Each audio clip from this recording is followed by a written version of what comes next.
Voici quelques remarques qu'il faut éviter à tout prix si on veut avoir encore plus de progrès avec les cheveux afro et bien sûr avancer sur l'acceptance des cheveux afro.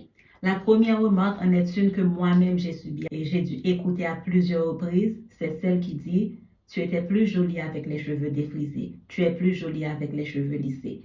J'ai subi cette remarque à plusieurs reprises et je suis sûre que les gens qui l'ont prononcée, ils savaient même pas qu'ils me faisaient du mal avec, mais quand on vous dit quelque chose comme ça pendant que vous êtes en train de faire soit la transition ou bien d'accepter les cheveux afro, ça fait mal. Si tu as une amie, si tu as un proche qui est en train de retourner au naturel, évite à tout prix de lui faire cette remarque. Ça peut vraiment faire quelque chose de pas bien, surtout si on est déjà complexé vis-à-vis des cheveux naturels. Donc, évitez à tout prix cette remarque. Je suis née, j'ai grandi et j'ai vécu une bonne partie de ma vie d'adulte en Haïti. Bien entendu, je suis haïtienne et je ne suis pas la seule, je ne serai pas la première non plus ni la dernière à vous dire que c'est dans les pays à population beaucoup plus noire que les cheveux afro ont beaucoup plus du mal, c'est-à-dire l'acceptance n'est pas au rendez-vous du tout. Donc, si vous avez quelqu'un en train de faire l'effort de vraiment prendre soin de ses cheveux,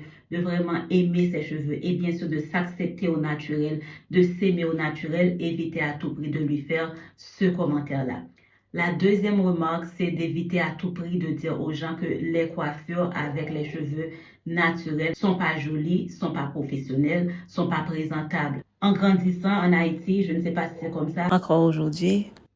Cette coiffure aujourd'hui que tout le monde trouve très beau était considérée comme une coiffure de marchande. Comme si c'était supposé être quelque chose de mauvais. Et pourtant, je trouve cette coiffure magnifique. Il est temps qu'on s'accepte et qu'on sache que nos cheveux, ils sont non seulement versatiles, on peut faire ce qu'on veut avec, mais c'est dans notre droit de porter nos cheveux comme on veut, tressés, longs, lisses ou afro comme on le souhaite, mais on ne va plus se faire dicter de comment on doit porter nos cheveux. Nos arrière-parents, nos parents, ils sont pardonnables parce qu'ils ne savaient pas grand-chose à l'époque et ils n'avaient pas le choix que d'accepter certaines remarques qui augmentaient leur complexe. Mais nous, notre génération, nous devons faire beaucoup mieux. Nous devons encourager les générations futures à non seulement s'aimer au naturel et leur faire savoir qu'ils ont aussi le choix de porter leurs cheveux comme elles le souhaitent parce que c'est dans leur droit. Donc, si tu as pu faire ces commentaires à un moment donné, évite maintenant de faire ces commentaires car tu peux aussi faire partie du problème sans le savoir.